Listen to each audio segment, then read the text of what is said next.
Luto tayo ng papaitang kambing mga guys. Tunay na papaitan. Ito ang tunay na papaitan ng mga Ilocano. Yan oh. Oh, diba?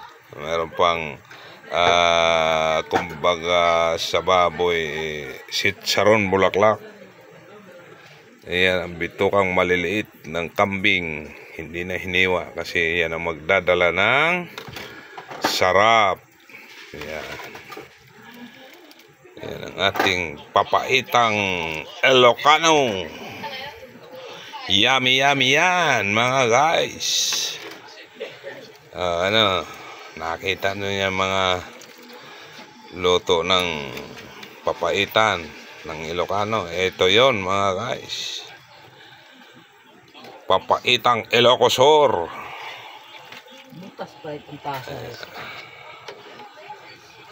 Yan ang ating papaitan mga guys. Thank you sa inyong panonood.